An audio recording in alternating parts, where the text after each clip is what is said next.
Yadan, justement, a déposé une proposition de loi visant à interdire de parler de génocide pour évoquer la situation à Gaza. La ministre Aurore Bergé y est favorable, affirmant que ce terme est une falsification historique qui peut être perçue comme de l'antisémitisme. Pour moi, la posture de cette députée qui porte ce projet de loi qui tend à interdire le terme génocide dans le débat public, soutenu par Aurore Bergé, ministre, ce sont deux élus qui sont tout à fait honteuses dans leur posture, qui défendent l'indéfendable, qui sont aujourd'hui complices du génocide qui est en cours et qui mériteraient, pourquoi pas, d'être poursuivis par la justice. On a la Cour pénale internationale, la Cour internationale de justice, des ONG, les Nations Unies, des experts israéliens, juifs, donc, qui disent qu'il y a un génocide en cours. Comment on peut avoir des institutions internationales, les Nations Unies, qui représentent 193 pays, donc des ONG, des experts de l'Holocauste, juifs, qui ont vécu la Shoah, qui disent tous c'est un génocide qui est en cours, et vouloir légiférer en France pour criminaliser le terme génocide. En fait, on veut museler donc la parole libre, la parole, je dirais, qui a une dimension humaine. On veut libérer la parole qui critique Netanyahou et son gouvernement criminel d'extrême droite messianique. Ces gens-là sont des propagandistes. Ce sont des propagandistes donc, et le bras armé du gouvernement israélien. Ils sont inconscients. C'est scandaleux. Je veux dire, donc dans le débat public, en France, le pays de, je dirais, de Montesquieu, le pays de Condorcet, le pays de la liberté d'expression, on va nous interdire de qualifier la politique menée par Netanyahou et son gouvernement d'extrême droite, alors qu'on a tous les jours des déclarations des ministres, donc qui sont dans une surenchère, mais des plus détestables et des plus inhumaines. Ils nous expliquent que tant qu'il restera un Palestinien, donc ils agiront à Gaza pour éradiquer le peuple. Et c'est une épuration ethnique. Ensuite, on a aujourd'hui une situation de famine, donc qu'il faut dénoncer. Des enfants qui sont dans une situation de famine, des vieillards, des femmes, des personnes vulnérables. Comment on peut ne pas être touché par cela ? Et dans cette question...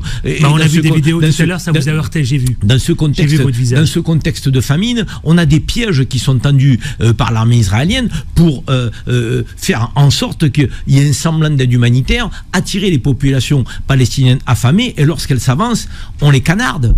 On leur tire dessus avec des snipers, comme on tirait sur des lapins. Et certains donc, font des vidéos, se filment donc, en action, donc, en se glorifiant de tuer des innocents, des civils. Mais c'est dramatique ce qui se passe. Mais s'il y avait un pays au monde, autre qu'Israël, qui se comporterait de la sorte, mais il y aurait un embargo mondial contre ce pays.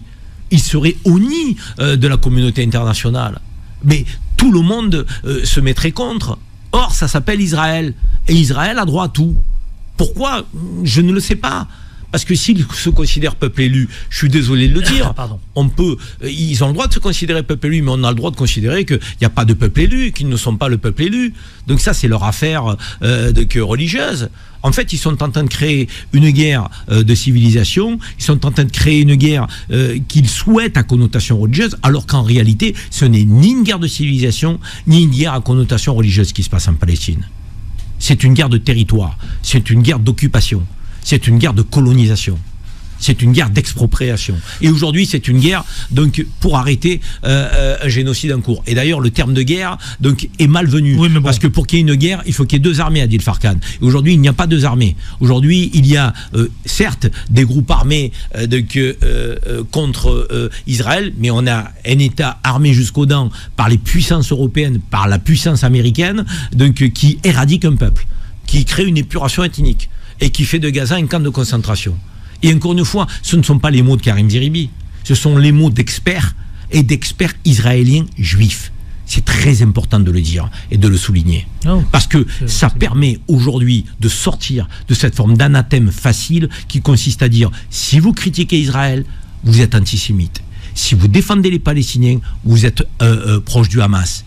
Mais non, on peut défendre les Palestiniens sans avoir d'affinité avec le Hamas. On peut défendre les Palestiniens sans avoir une once d'antisémitisme. Et on peut combattre l'antisémitisme, les racismes, l'islamophobie, parce qu'on est un être humain et qu'on considère qu'on ne doit jamais combattre une communauté pour ce qu'elle est. Tu peux pas combattre un juif parce qu'il est juif. Tu peux pas combattre un musulman parce qu'il est musulman, un catholique parce qu'il est catholique, un être humain parce qu'il est être humain. Tu combats une pensée, tu combats une idéologie nauséabonde, criminelle, inhumaine, qui déshumanise aujourd'hui au Proche-Orient toute une population.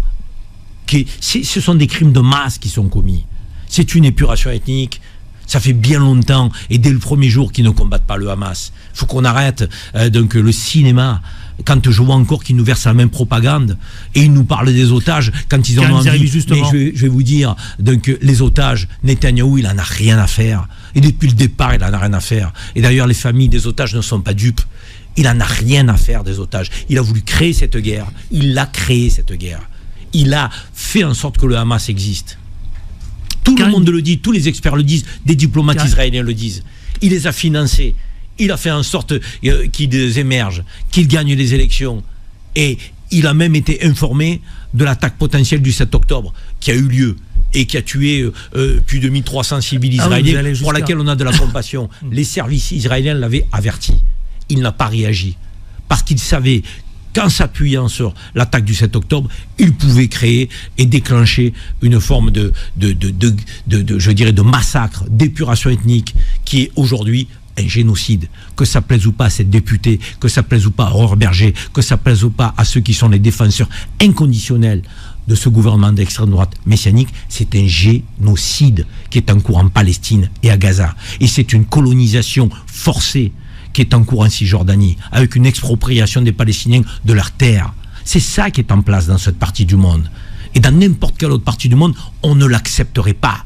Le monde se soulèverait, la communauté internationale se mobiliserait, l'Union européenne décréterait des embargos. Pour moins que ça, ils l'ont fait pour Poutine d'emblée. Dès qu'il a démarré son invasion en Ukraine, donc embargo, on a livré des armes à l'Ukraine. Et là, qu'est-ce qu'on fait ? On n'a même pas la possibilité de permettre aux Palestiniens d'avoir une aide humanitaire. Et honte aux pays qui ont des frontières avec Gaza. Je pense surtout une famine de masques, Pourquoi l'Égypte n'ouvre pas sa frontière? Pourquoi l'Égypte ne donne pas de la voix? Pourquoi les Égyptiens ne se mettent pas en travers? Pourquoi cette forme de complicité, de duplicité? On n'a pas de réponse à ça. Si ce n'est effectivement de rentrer dans les plans de cette extrême droite messianique. Messianique, c'est la folie qui les guide. Et aujourd'hui, c'est la Palestine, je l'ai dit et je le redis, demain, ce sera le Liban, après-demain, la Jordanie, ensuite la Syrie, et ils prendront une partie de l'Arabie Saoudite. Donc c'est dans leur plan. Et il y en a même un qui a dit ministre du gouvernement des fous. Ministre du gouvernement des fous, ce sont des fous. Ça relève de la psychiatrie, ce gouvernement israélien. Donc il y en a même un qui a dit Istanbul sera notre capitale. Il est en fonction, il est ministre. Comment on peut aujourd'hui avoir des doutes sur la folie de ces gens? J'ai vu effectivement cette déclaration. Hein, mais ils sont frappés de folie, Adel Farkan. Je vois pas d'autres sujets. Et on les laisse, effectivement, on laisse des gens qui sont frappés de folie commettre l'inacceptable, l'intenable sur le peuple gazaoui. Et l'histoire le retiendra. Qu'il y en a qui ont parlé, qu'il y en a qui se sont tus, qu'il y en a qui ont agi, et qu'il y en a qui ont été complices. Le peuple le retiendra. L'histoire le retiendra. Les peuples n'oublieront pas. Les générations futures. Nous avons des enfants. Et même s'ils sont trop jeunes aujourd'hui, l'histoire relatera ce qui se passe aujourd'hui. Et l'histoire qui relate ce qui se passe aujourd'hui n'oubliera pas de préciser quel a été le gouvernement des États complices, des États qui ont appuyé Israël et cette démarche génocidaire, cette démarche de massacre du peuple palestinien, d'éradication du peuple palestinien. Il y a des pays aujourd'hui qui seront gravés à jamais dans l'histoire comme étant des complices. Et puis il y en a d'autres qui ont donné de la voix. L'Espagne, l'Irlande du Nord, l'Afrique du Sud, l'Algérie, des pays, la Slovénie, qui se sont levés et qui ont dit non. Ils l'ont dit au Conseil de sécurité des Nations Unies, même s'ils ne sont pas membres permanents pour ces pays-là, parce que les 5 membres permanents sont complices de ce qui se passe. Les 5 membres permanents, aujourd'hui, même si ils peuvent de temps en temps faire des déclarations, la France a fait quelques déclarations, Mais c'est rien une déclaration. Ben justement, Karim Zeribi, 25 pays qui ont signé justement il y a quelques jours un appel à la fin de la guerre à Gaza. Est-ce qu'on peut considérer que c'est faible? Est-ce que c'est un message fort? Est-ce que c'est timide encore? Qu'est-ce que vous dites à cela justement? 25 pays, c'est pas rien. C'est faible. C'est trop faible. C'est trop faible. On a sur les 193 pays des Nations Unies, près de 170 pays qui ont reconnu, qui veulent reconnaître l'État palestinien. Ça, c'est un chiffre qui est un nombre qui est conséquent. Et ce sont ces pays-là qui veulent reconnaître l'État palestinien, qui doivent aujourd'hui ensemble donner de la voix. Qui doivent se lever, qui doivent s'insurger. Mais c'est faible. Quand je vois qu'on a des débats à l'Union européenne pour savoir s'il faut prendre des mesures ou pas contre Netanyahou. Mais comment on peut avoir des débats? Mais 3 coups de téléphone de ceux qui dirigent l'Europe et une mesure, une résolution, il n'y a pas besoin de débat. Quand on voit la situation à Gaza, on n'a pas besoin de débat. Mais quelle question on peut se poser pour ne pas le faire? Pour ne pas prendre des mesures pour frapper Israël d'embargo? Qu'est-ce qui peut aujourd'hui freiner, empêcher que l'Union européenne soit frileuse? Qu'est-ce qui peut? Surtout cette Union européenne qui est si offensive face à Poutine. Et là, on a quand même ce 2 poids 2 mesures qui nous saute aux yeux. Face à Poutine, on met les mesures de rétorsion les plus fortes et les plus puissantes et on alimente en armes, quitte à faire des trous dans les budgets de tous les pays de l'Union européenne. On alimente Zelensky, dont on ne sait pas toujours où va l'argent. On aura, je pense, des surprises sur l'utilisation de l'argent fourni à Zelensky et à sa bande. Et on nous les fait passer pour les plus grands résistants de toute l'histoire de l'humanité.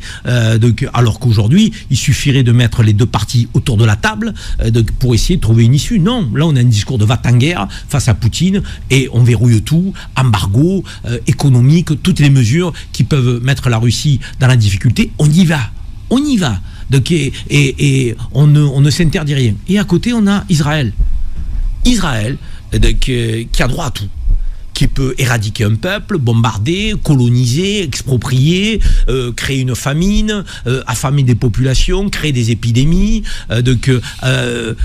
détruire des hôpitaux, détruire des lieux de culte, et pas que des mosquées, détruire des lieux de culte qui sont censément être des lieux de culte dont les Européens occidentaux devraient être sensibles, puisque ce sont des lieux de culte chrétiens. Mais même ça, faites référence à la seule église à Gaza chrétienne. Il accepte. Même ça, il accepte. Même devant ces bombardements-là, ils ont tué des croyants chrétiens. Alors, pour moi, il n'y a pas de différence entre un chrétien, un musulman, un juif qui subit l'inacceptable. Pour moi, Karim Zeribi. Mais comment on sait que dans l'esprit des pays occidentaux, quand ça touche les Arabes et les musulmans, c'est pas très grave. Par contre, quand ça touche les chrétiens d'Orient, on entend souvent des gens donner de la voix. Retailleau, il est où là, Retailleau, pour parler des chrétiens d'Orient? Retailleau, on sait que c'est un ministre de l'Intérieur qui donne de la voix, qui veut faire l'autoritaire parfois, et on sait qu'il a des convictions religieuses, et c'est très bien, moi que les gens aient des convictions religieuses, je n'ai aucun problème là-dessus, j'en ai.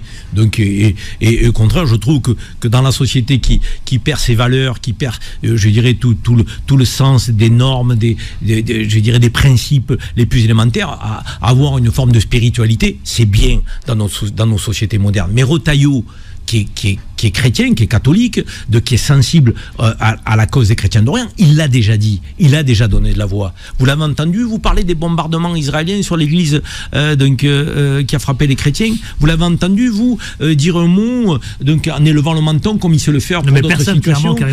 Oui, mais on n'a pas entendu. Ceux qui prétendent avoir une sensibilité proche des chrétiens d'Orient, habituellement, Boyer, la députée Boyer de Marseille, vous l'avez entendu, vous? Jamais. Bruno Retailleau, vous l'avez entendu donner de la voix pour les chrétiens d'Orient, qui ont vu leur église bombardée en Palestine? Jamais. On aurait dit qu'il ne s'est rien passé. Ils ont peur de quoi? Ils ont peur de critiquer Netanyahou et son gouvernement d'extrême droite? Qu'est-ce qui se trame derrière? Pourquoi ils ne donnent pas de la voix? Pourquoi ils ne s'insurgent pas? Des chrétiens qui sont morts. S'ils n'en ont que faire de la mort de musulmans palestiniens, au moins qu'ils s'insurgent et qu'ils montent au créneau sur les Palestiniens chrétiens. Ils devraient être touchés, là, à minima. Je veux dire, non, même pas. Ah non, Retailleau préfère revenir sur l'Algérie, encore, toujours, avec son obsession permanente, de ses coups de menton, de flatter un électorat nostalgique. Mais par contre, la Palestine, et les chrétiens de Palestine, et les chrétiens d'Orient, je ne l'entends jamais. Jamais donner de la voix. Donc cette forme de, je dirais, de deux poids, deux mesures, cette forme de, je dirais, de posture inégale dans les émotions, dans les indignations, est aujourd'hui insupportable et intenable. Et les Français ne sont pas dupes. Moi, je suis convaincu que les Français ne sont pas dupes. Et quelles que soient leurs origines, leur sensibilité, ils voient bien que ces politiques-là ne sont pas sincères. Et qu'ils jouent de leurs intérêts personnels. Donc, et qu'ils sont proches de sensibilités parfois qui commettent le pire. Mais ils font mine de ne pas le voir. C'est comme quand les gendarmes français ont été piétinés à Jérusalem, sur un territoire qui était censément être français.